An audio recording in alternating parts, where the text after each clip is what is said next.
interrupt this program for a live Alive bulletin. Good afternoon. I'm Barry Bean. There's been an explosion and fire at a home on Maple Avenue in the Meadowland subdivision. The blast occurred about 3 hours ago. News Center Susan Neal is live on the scene. Susan? Good afternoon, Barry. Rescue personnel just removed 3 people from 2323 Maple Avenue, where an explosion blew a large hole and started a fire in the back of the house. The fire has been put out, and all of the victims were alive when they were transported to County Hospital. We're still waiting for a report on their conditions from the hospital. Susan, what caused the explosion? Well, Barry, I have with me here Fire Chief Otis Bullock, who can perhaps answer that question. Chief Bullock, what caused the explosion? Susan, the explosion and the ensuing fire occurred in the area around the heating system in the home. So the heater exploded. Well, that's what it seems. We understand the heating system was just recently installed. However, we've been unable to find a permit on file with the local building inspections office. And what does this indicate? Well, Susan, what that indicates is possibly the contractor was not legally licensed nor qualified to install such a system, and unfortunately, he also did not know what he was doing.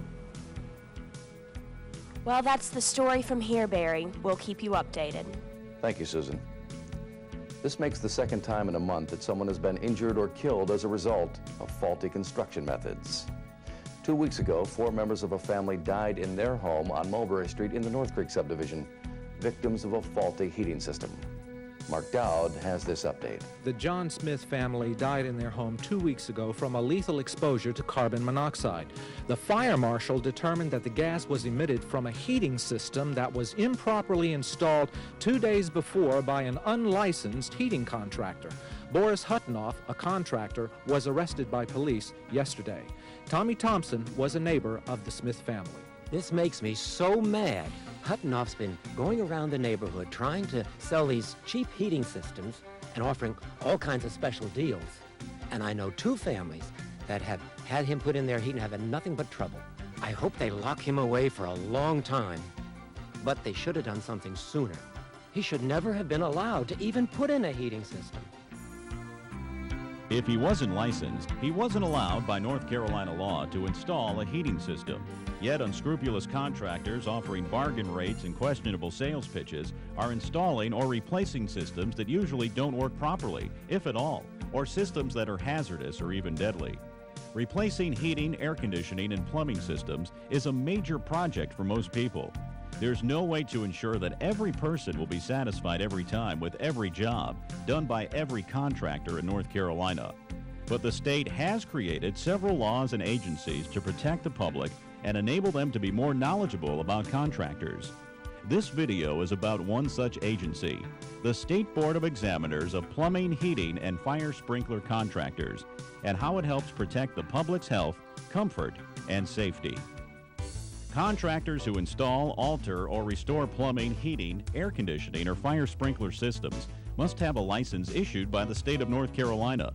A licensed contractor has shown that he or she is qualified to do the work prescribed by their license. To receive a license, contractors must show that they've had previous experience. The contractor must show that he or she has achieved a certain level of competency.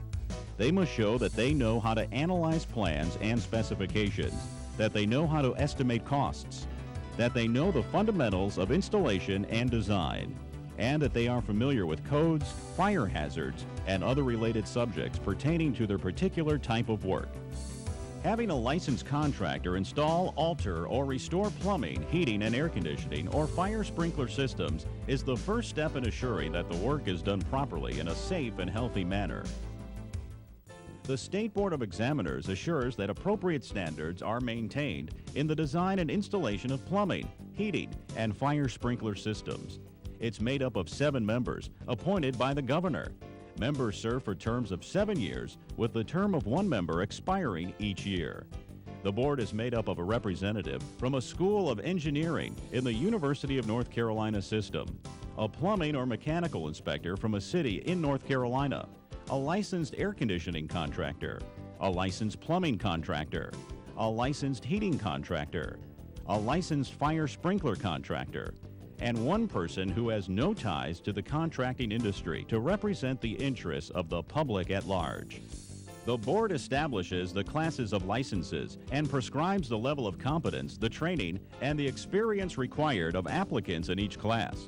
The board sets examination and license fees and investigates and takes action on complaints about the conduct of licensees and about persons doing work without a license. The board also implements a public awareness program to assist citizens of North Carolina in selecting and dealing with contractors. The board licenses individuals, firms, or corporations that are in the business of plumbing, heating, or fire sprinkler contracting. Plumbing contractors who install, alter, or restore pipes, fixtures, and other apparatus to supply water to a building and/or to take sewage from a building must be licensed by the board. Those who make minor repairs or minor replacements to an already installed plumbing system do not need a license. Heating contractors are licensed according to the type of system they are qualified to install. Heating, Group Number 1 contractors work with heating systems that require the use of high or low pressure steam, vapor, or hot water. Heating, Group Number 2 contractors work with air conditioning systems that lower the temperature in a building with a mechanical refrigeration capacity larger than 15 tons.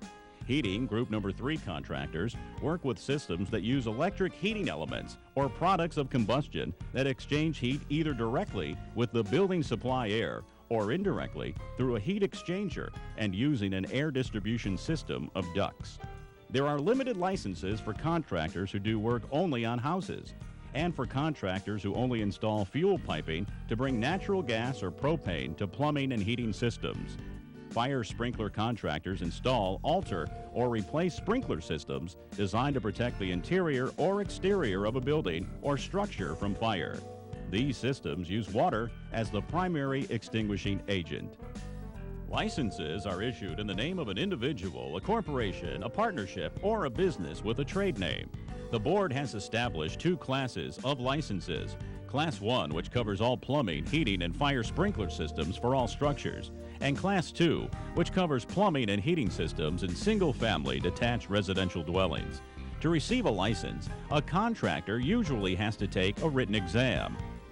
The exams test applicants on their knowledge of basic principles of plumbing and heating. They also test the applicants on their knowledge of materials, fixtures, water supply and distribution, drainage systems, ducts, insulation, heat load calculations, and building code requirements.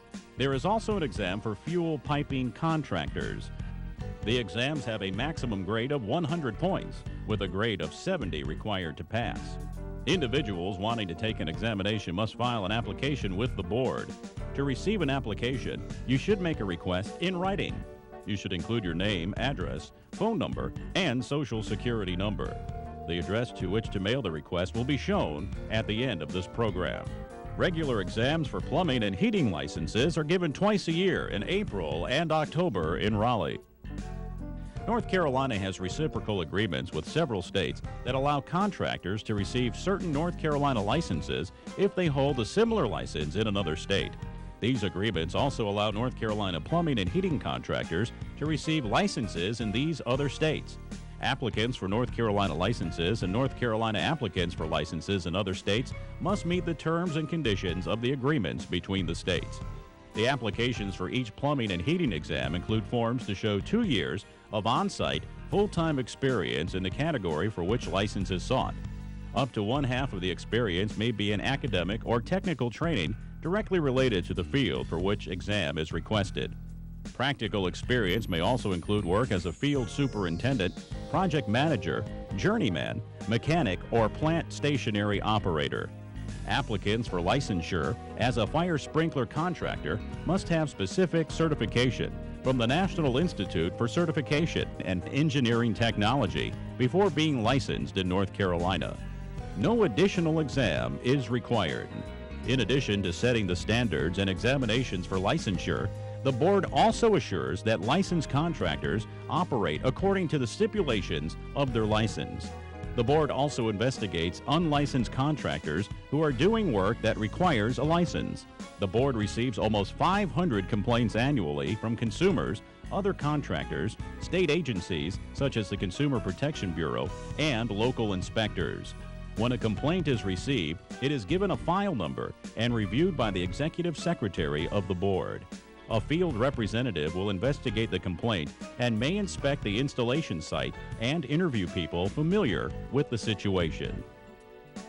The results of the investigations are reviewed by the Executive Secretary, and if warranted, a board member also reviews the results of the investigation. A decision as to further action is made at this point. Thereafter, any informal resolution may be proposed or formal action may be taken against the contractor.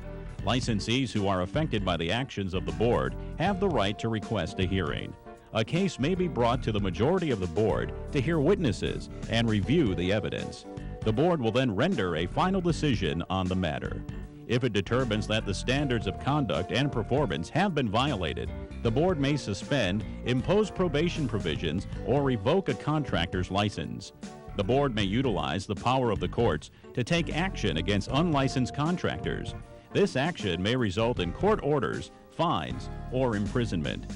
The board also has an active program to inform the public about the purpose and functions of the board, as well as how the public can protect itself in dealing with contractors. The board publishes a quarterly newsletter about its activities. Every year it publishes a Register of Licensees, a list of plumbing, heating, and fire sprinkler contractors licensed to practice in North Carolina. The board conducts educational activities related to plumbing, heating, and fire sprinklers. And the board creates brochures and pamphlets and has a website on the internet that can assist the general public on matters related to hiring contractors. The stories you saw at the beginning of this program were dramatizations, but they could occur, and similar situations have happened. Injuries and death are the worst that can happen as a result of faulty plumbing, heating, and fire sprinkler systems. Each year, hundreds of North Carolinians find themselves dealing with systems that don't work as required.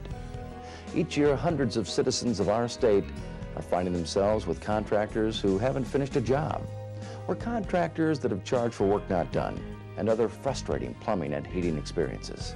The key for the consumer is to beware and be knowledgeable. The key for the contractor is to be licensed and doing business according to the stipulations of his or her license. The role of the State Board of Examiners of Plumbing, Heating, and Fire Sprinkler Contractors is to assure appropriate standards are maintained in the design and installation of plumbing, heating, and fire sprinkler systems. The board does this by offering examinations, issuing licenses, investigating complaints against licensed contractors, prosecuting unlicensed contractors through the courts, and educating the public about choosing and dealing with contractors. We interrupt this program for a live bulletin, already in progress, sometime in the future. The survey indicates that last year, once again, there were no complaints against any plumbing, heating, or fire sprinkler contractors, and that customers of plumbing, heating, and fire sprinkler systems reported 100% satisfaction. We now return you to your regular life. We hope it is safe and comfortable.